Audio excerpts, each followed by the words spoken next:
कृष्ण काव्य परंपरा का भाग 2।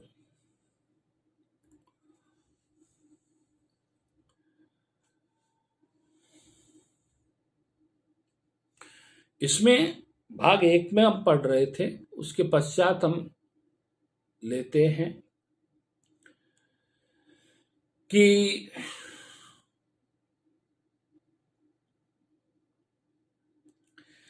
हिंदी साहित्य के अधिकांश संत कवि अद्वैतवादी ही हैं। कबीर इसके सर्वसुलभ उदाहरण है। वैसे कबीर से पूर्व समय पर हम नजर डालें तो सरहपाद 8वीं शताब्दी, तिलोपाद 10वीं शताब्दी की रचनाएं, गोरखनाथ 11वीं सदी की बानियां आदि अद्वैतवादी है।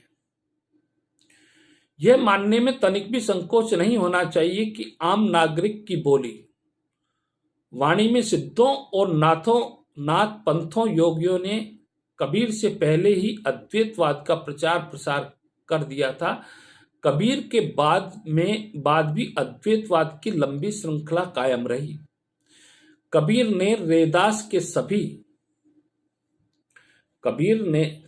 और रैदास के सभी अनुयायी तो अद्वैतवादी थे ही। दादू सन 1544 और 1603 और दादू पंथ के तमाम संत गरीबदास, बखना, रज्जब, सुंदरदास आदि अद्वैतवादी थे।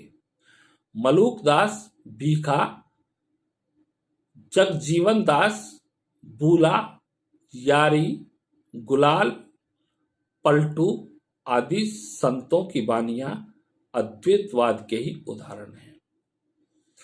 आधुनिक समय में भी आकर उस मत की एक सूत्रता का आकलन किया जा सकता है। स्वामी रामतीर्थ ने अद्वैतवाद का ही प्रचार किया। उसी काल में रामकृष्ण परमहंस के यहाँ अद्वैतवाद की धारा, फिर उनके प्रबल समर्थक विवेकानंद के यहाँ इसका प्रबल संकेत दिखाई पड़ा। हिंदी साहित्य कोश भाग 1 पृष्ठ 16-17 पर यह हमें दिखलाई पड़ता है। मायावाद और विवर्तवाद से संबंध रखने वाले इसी अद्वैतवाद के विरोध में महाप्रभु वल्लभाचार्य और ने शुद्धाद्वैत का प्रवर्तन किया और कहा कि ब्रह्म माया से रहित है, इसलिए शुद्ध है। यहां विवर्तवाद के कारण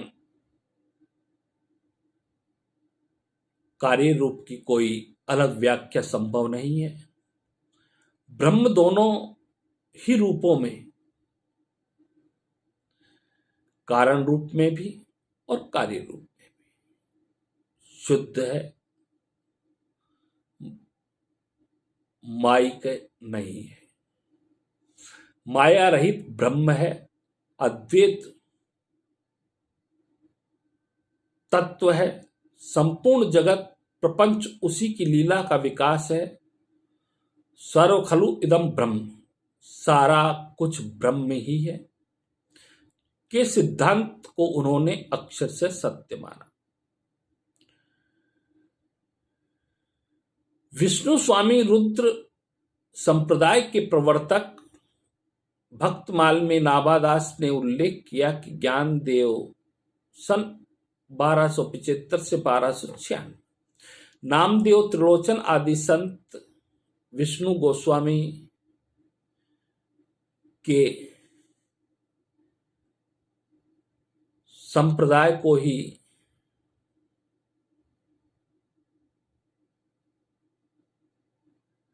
और वल्लभाचार्य ने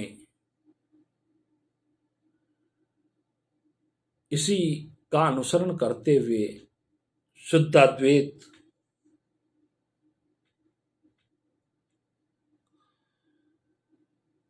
का प्रवर्तन किया और इस धारा का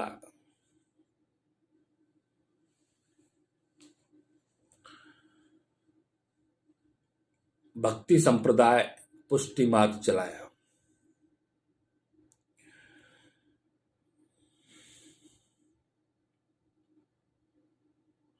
इसे वल्लभ मत के नाम से भी जाना जाता है। वल्लभाचार्य तेलंग ब्राह्मण थे।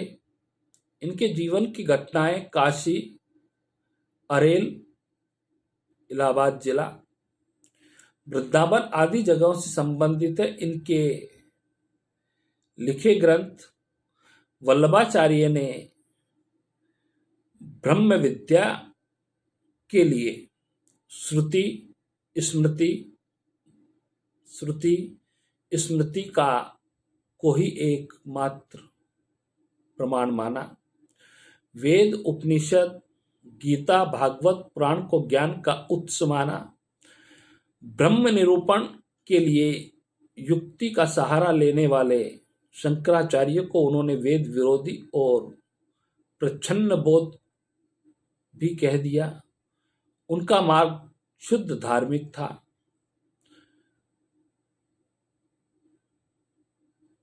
शब्द प्रमाण को सर्वस्व मानने का कारण उनका शुद्धाद्वैत स्पष्ट रूप से धर्म शास्त्रीयवाद साबित हुआ। दार्शनिक सिद्धांत नहीं, यद्यपि शंकराचार्य के अनुयायियों ने इसके शुद्धाद्वैतवाद को शुद्ध द्वैतवाद कहा।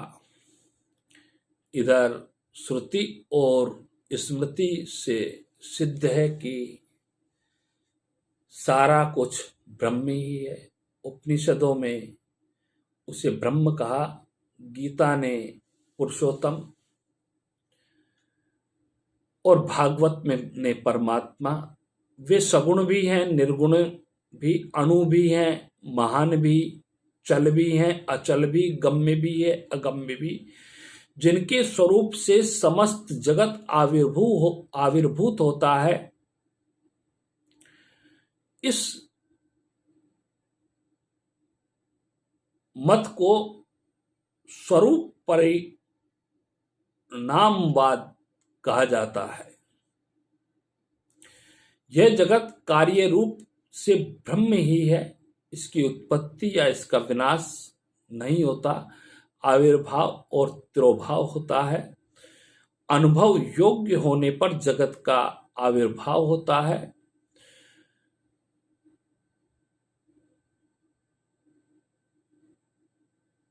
और अनुभव योग्य न होने पर तिरोभाव होता है। यहाँ संसार और जगत में विलक्षण भेद किया गया है, पर उस विस्तार में जाने के बजाय उसे देखते हुए आगे बढ़े की जगह ही ब्रह्म स्वरूप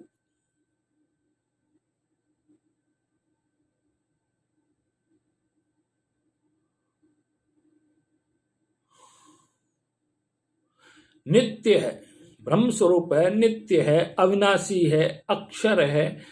इसी अक्षर ब्रह्म की कल्पना वल्लभ मत की मूलभूत विशेषता है। इस मत का साधन मार्ग पुष्टि मार्ग के नाम से ही प्रसिद्ध है। वस्तुतः भागवत पुराण के 2 स्कंद के 10वें अध्याय के 4 श्लोक में पौराणिक पोषण का अर्थ भगवान का अनुग्रह बतलाया गया है। वल्लभाचार्य ने पुष्टि मार्ग शब्द यहीं से लेकर अपने मत को पुष्टि मार्ग का नाम दिया। उनकी राय यह थी कि इस युग के ज्ञान और कर्म मार्ग कठिन है, भक्ति मार्ग ही सुलभ है, इसलिए उन्होंने भक्ति मार्ग की शिक्षा दी।